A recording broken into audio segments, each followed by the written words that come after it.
Well, good evening and welcome to the stream.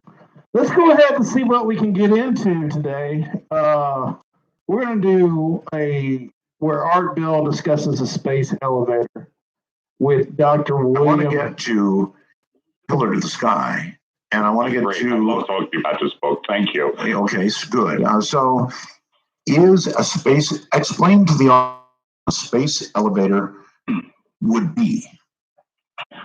The concept of a space elevator, the math for it was worked out by Tsiolkovsky, Russian high school teacher, actually, back in around 1905. Who also worked out the mathematics of how to get into orbit. The idea is to actually string a pillar from geosynchronous orbit down to the equator. Is that 22,300? 22,000 and several hundred miles. Okay. Using carbon nanotubing, C60, for example, which is being developed in the lab and is in fact right on the edge of going into commercial product use. Now, I know that many listeners, well, your listeners, granted, but a lot of others, particularly some people I don't quite get it. Okay, so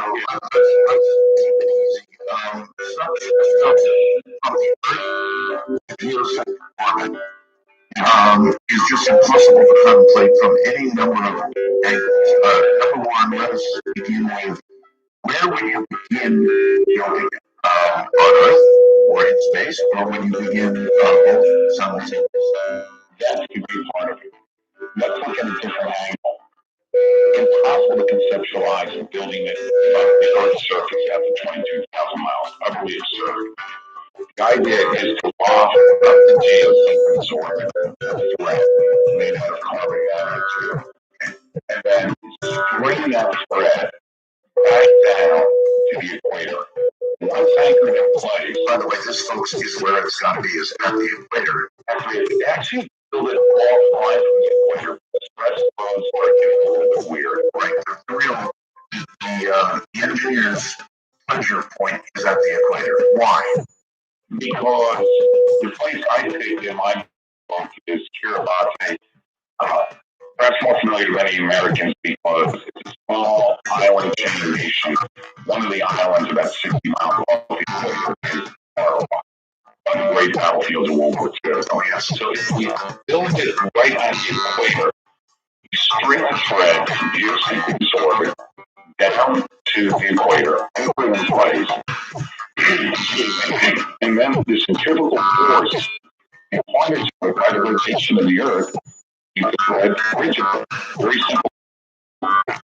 Take a shoe off, tie your shoelace to it, spin it around, and it will stand out rigid. Same thing would work with a space elevator. And once you get that first thread in place, and the same way we used to build suspension bridges, you got that first wire across, and then you would attach spinners to it. And we just started adding more and more threads and layering it out bigger and bigger. One of the things I came up with, actually, building off other people's work, not necessarily elongating the thread, but you would be stitching out something that looks like 35 millimeter film. Perforated on either side, and you can stitch it together. And then you can be running material up and down the side of that, going up and going down. The fascinating part is it's almost energy free once you get it in place. How strong are these carbon fibers? How strong actually is there a way you can tell me compared to, I don't know, steel compared to something you know? Thousands of times stronger than steel, both in compression and extension. And steel simply would not work for this. We need to think of a whole new construction material. Let's back, the historian looks back to the development of mass production steel via the Bessemer process in the 1860s. Steel, prior to that, was almost as valuable and expensive as silver. Weight for one. Definitely, Bessemer process, they're turning out steel at literally just a couple of dollars a ton. We're going to see the same thing happen with nanotube technology and C60 technology. It will become the building material of the 21st century, replacing steel.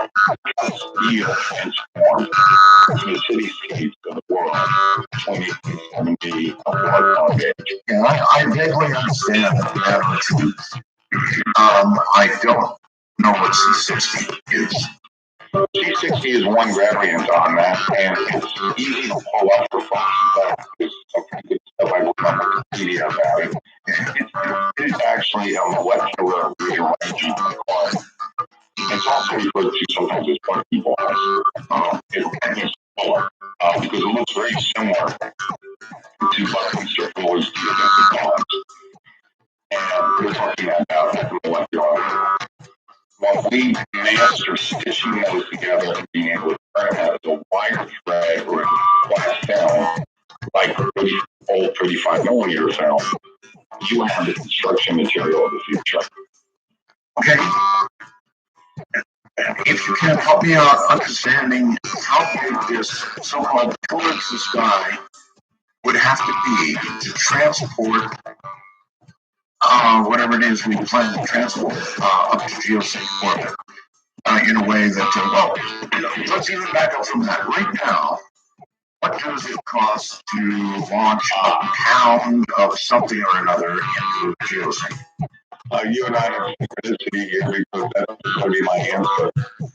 Currently, the lower orbit, no matter how efficient we get on one rocket technology, the price is still going to run $1,000 to $3,000 per pound. Is that low or target? What about geosync? Geosynchronous, you can run as high as $100,000 a pound. Yeah, it's funny because I was eating at my favorite restaurant here in Black Mountain several hours ago with some friends. We were talking about this. And in the novel, Go Look in the Sky, one of the people working on the plane for has a hankering for some good North Carolina barbecue. Cost per meal, $7.50, delivery charge, $100,000. Once you have that pillar in place, the cost to get from the Earth's surface to geosynchronous drops to as little as $10 a pound. All right. Imagine the structure for me, the pillar, if you will. To get to that efficiency and where how big could it be? We're talking about these nanotubes or C60. The final product, how big could it be? It can go any size we want. In my novel, Pillar to the Sky, we start off by just laying on some threads, sufficient strength to be hauling additional material from the Earth's surface up the G. The math works out that first wire is going to cost into the tens of millions of dollars. Once you have the first wires in place, then you can use that to haul up everything else. Thousands of tons of construction material to make a pillar of any size, which, in other words, like laying out the first railroad across the United States, cost a ton of money for that time. But once it was built, then it became very inexpensive to haul hundreds of thousands of tons of rail to make additional rails that were even bigger, stronger, more efficient. First answer on that railroad. I get it. But can you estimate for me something that would be efficient enough to take up the kind of weight that you just talked about? How big might it be, do you think? We run it, you mean in terms of size? Yes. If we were standing back and looking at it, how big would the thing be? And would it be different sizes at different points where there might be different stresses or something? Within the Earth's atmosphere, and particularly in the area of the Earth's atmosphere we have weather, you would want something that's more beefed up. But once you're beyond the Earth's atmosphere, you can start thinning it out. And to get to that first step of efficient use to be able to haul things up, I'm looking at a 20-ounce bottle of soda on my table right now. That's about the diameter. Wow. All right. my next question is this. I'm trying to envision how you would get the first thread of nanotubes or whatever from geosync to Earth. Would you? That's the challenge. I mean, I'm sure it is, but there has to be a way to envision that challenge before this becomes realistic. In other words, I don't know, to me, I take a nice fishing weight, attach it to my nanotube, and I copy and copy and copy and copy. But that's not how it works, right? I have a synchronicity link tonight. I'm taking mind map, if you will, because that's how I envision it. It would be the equivalent. Seriously? Yeah, you have a weight that is rocket powered, and you've got it down. It's like a concept. I remember as a kid where you have like a fishing pole with a line on it, and toss it down to that little hole to pick up a prize or something. My dad has a boardwalk. Basically the same thing. You're dropping it from geosync down to the Earth's surface. The tricky part will be the last 100 miles, but once anchored, Right there, where the right here. So I'll take your breath and we'll be right back. That's our first, I guess, I'll find out. You know what this is, right? Midnight in the desert. Think about it. Space killer the sky.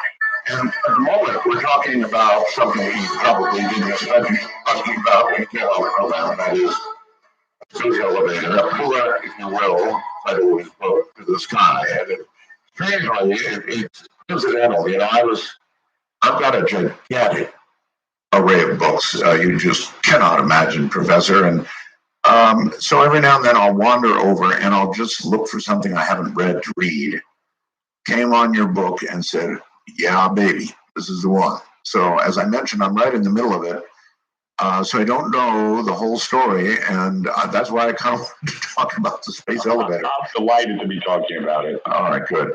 So we were talking about getting the thread from geosync down to Earth, and you were mentioning you'd have a rocket, and I wonder why you need a rocket. If you're up at geosync, gravity would not be enough, I take it, to pull my fishing weight down. Initially, no. But as we transition in closer to Earth, of course, the effective gravity increases. The tough part of the maneuver is the last 100,000 feet. Because now you're dealing with wind, atmosphere, potential storms, and part of the drama in my book is they're dealing with the potential thunderstorms in the area. Of course. They're doing the final descent down to the surface. Yeah, well, of course, you know, when you're at the equator, you're going to have thunderstorms. Yeah. And let me throw in, that's another reason why you want it at the equator, because the equator is all but free of hurricanes. Yes, that's true. But thunderstorms, oh baby. You know, I lived in Manila for years, and we're 15 degrees off or so. And let me tell you, it rips and it snows every night. Sure does. Really severe stuff. So there would be that to contend with. And another reason I chose Kiribati in the middle of the Pacific is security. And the equator goes across Africa, goes across South America, but it goes across a nation where it can be number one target for terrorists. So you want an island nation out in the Pacific for your first war because of security issues as well. How about a Japan Airlines 777 Boeing? What do you have there? You'd have a plane that would go down, and until the pillar was at sufficient strength, it could possibly sever. Possibly. Chances are they'll wing it, they would just shear the wing off. The plane would go down, but the pillar would survive. There's that strong C-60 or bucky balls or nanotube heads. All right.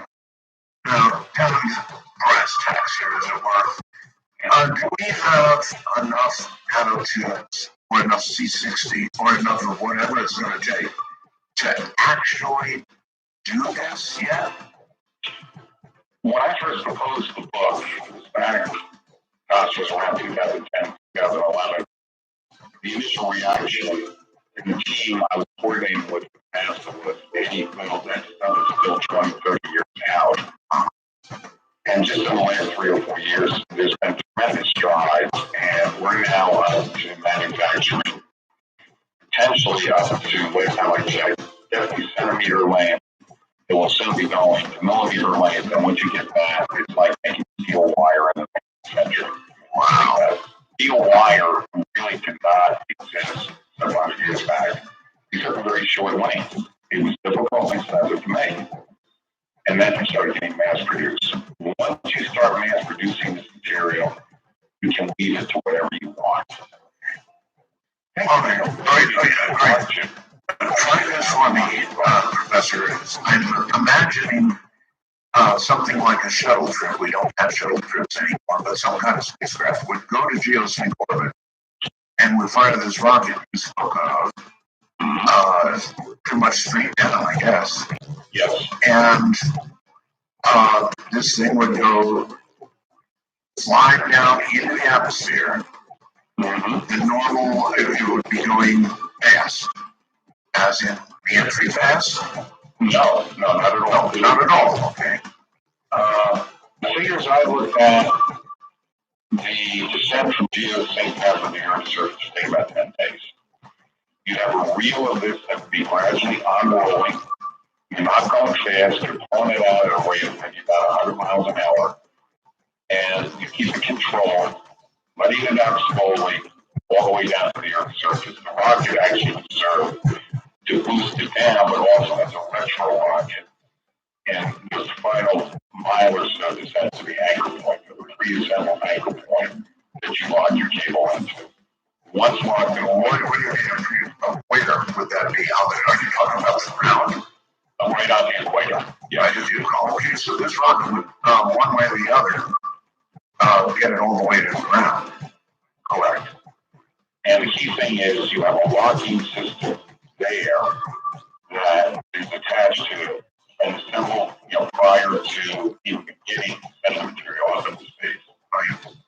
And then once you have that platform with the cable locked to it, then you add spinners onto it, the way they use the spin cable on suspension bridges.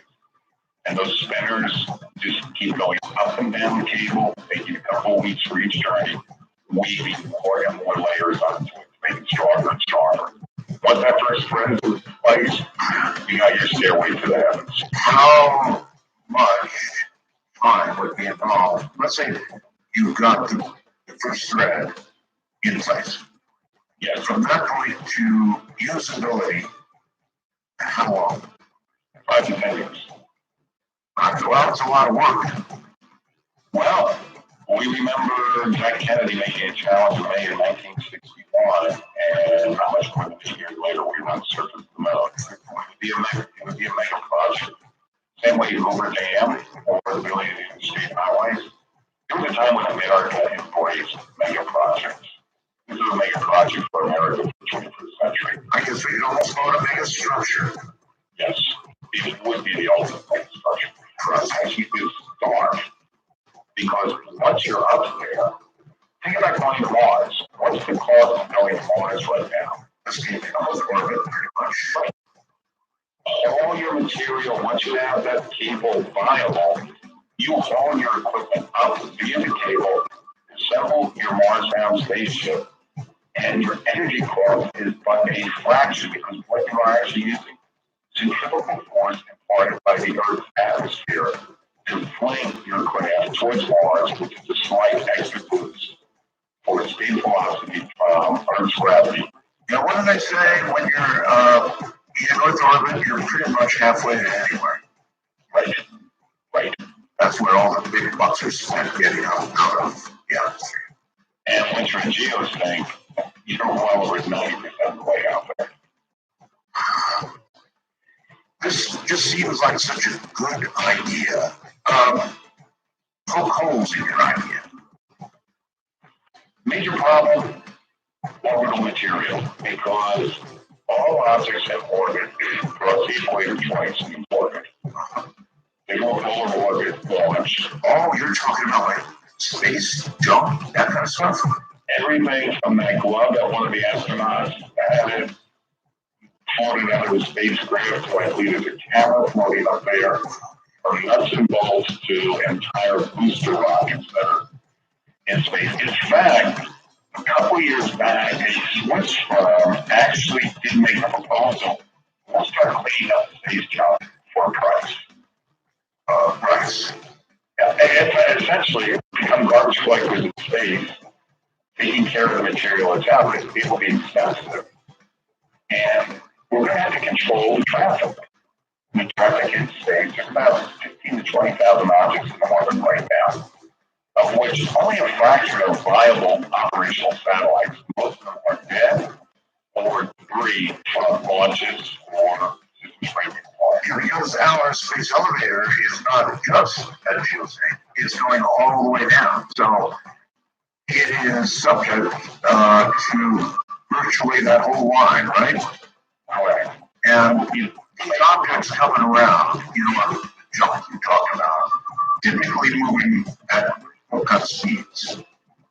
Well, remember the movie Gravity? Now, they played a lot with some of the science. I know it was mechanics and gravity, but it was still a great film. It was. My fiance and I watched it on a cruise ship that was going through some stormy weather. And the whole theater was going up and down 15 to 20 feet. I love it. I do well in those situations too. Clean up the space junk. Yeah, so you really would have to go up there and garbage. Yes. If a glove, Professor, hit your space pillar, or to the sky, that would be enough to fracture it? Potentially, particularly in the opening stage of construction. But it's another reason, while working on the book and some of the new research coming out, I myself was moving from the concept of thread to something that looks like 35 millimeter film. That if need be, you can turn sideways, or you stitch 50, 20, 100 of these films together. You have a structure that's 10, 20, 30 meters wide. Yes, I'm going to damage it, but the rest of the structure will survive. What about one of Ronald Reagan's satellites sitting up there protecting it with lasers? That is a very serious consideration. That's what the people would be doing as well. But, one of the hard math I had to work out was to try and figure out the math of having an object with a soda bottle. How many objects would be impacted in a given year? And one study I saw from some years back indicated about every 5 to 7 years, you're going to have a problem. You're going to have a near fly line or a potential hit. Well, if we want to stay in space, it seems to me that the movie Gravity should serve up a perfect warning that we damn well better clean it up first. Absolutely yes, because I know you, without that recall, one of the shuttle missions came back and they're staring at the forward windshield, and there's one heck of a deep gouge in it. And it turned out that the figure was a bubble that was floating around up there. And remember, low Earth orbit velocity is 17,000 miles per hour, and you're intersecting. The kinetic energy, it looks like that shuttle, a simple bolt. Do they have adequate, since we're on the subject, you take the space station, do they have adequate warning of stuff coming their way? Are we watching that closely, or could they be surprised? Unhappy? The potential is there. If you're lucky, there's been some near incidents. I believe one object had 50 or 100 meters up a couple of years back. Again, the difference between the space station and a pillar is, of course, the space station is in orbit itself. Yes. It's sort of like moving down the interstate highway with all the traffic moving along with it. So, not much of a problem. If you have a thread sticking up on that interstate highway, you are going to have a problem sooner or later. All right, let's take on the subject material in Gravity for just a second. The working hypothesis there was that somebody, Chinese or whoever it is, blew up a satellite. And by the way, there has been a lot of that going on, or some of it going on, I know, just to prove that they could blow up a satellite. Now you have lots of pieces and bolts and stuff. And what they theorized was a sort of a chain reaction. Isn't that possible? It is possible, not to the degree that we saw in the movie. It made, I think, a good movie. Yeah. And I loved it. I think it was beautifully filmed. Maybe that scene when she gives into the capsule and she turns the air back on. Oh, yeah. Okay, that put me in tears, but basically, a bit fancy with the math behind it. Yes, there is that possibility. But remember, again, it's like traffic moving out an interstate. As long as you're not a drunk driver going the other way, the car next to you going 80 miles an hour, they just simply cruise alongside of each other. Pretty much, but I mean, if you blow up something, you know, that weighs a lot, you know, then you get a lot of little pieces, and they're all on their own trajectories, and you have everything at the same time. So it's like a shotgun blast.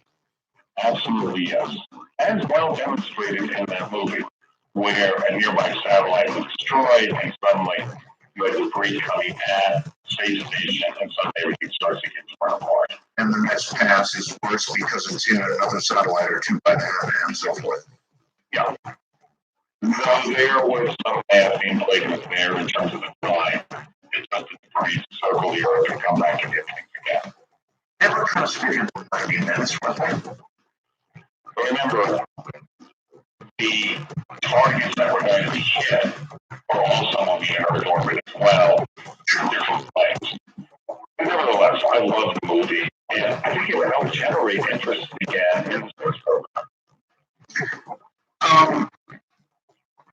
Well, you know, this first story I read tonight, that may definitely get the program on the move again. If we really think there's somebody else out there, Professor, I think that just might fire up the American people to the point that they say, you know what, we better do it, and we better do it first.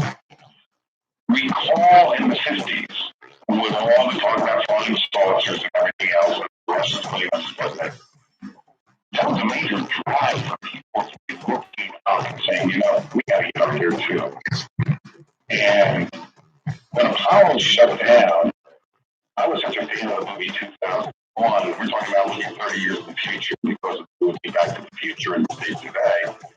But back when 2001 came out, I said, hey, by the time I get to be 50, that's what we're going to be doing. We're going to be on the moon. We're going to be going as far as Saturn. Oh, I thought that too. I thought that too. I'm so disappointed. It might take a story like this to get confirmed, to get us on the move again. It would take something at that level, I think, to do it, because otherwise, short of your pillar to the sky economically, there are not reasons enough, in our opinion. One of the main factors I wrote in Pillar was and solve the energy crisis once and for all. Because once you got Pillar, what's the product you can ship back down? Put out solar panels, collect energy, and then you have them hardwired. One of the beauties of some of the carbon nanotubing we're looking at is they can be superconductive as well. Oh, really? Yes. So in other words, the energy you collect, you could then send to Earth with virtually no loss. We see talk all the time about the idea of putting up solar panels. I just about a week ago, didn't the Japanese talk about orbiting, putting them around the moon or something? No environmental group on this planet is going to stand still for massive microwave beaming or laser beaming of energy back down to the Earth's surface. It just ain't going to happen. I know. You need a hard wire. You need a space elevator to do it. And as you pointed out, it would be made of material that were conducted without loss to speak of, yes? Yes. God, that's exciting. All of this is so exciting. What happened to us anyway? We seem to have lost our will in the last 30 to 40 years. This belief that Jack Kennedy, and remember, his challenge was, why are we going to do it? Because we're Americans and we can do it. That's all we need. That's all we need to go. Oh, we're still Americans. Yeah, we're still Americans. But we just don't have that.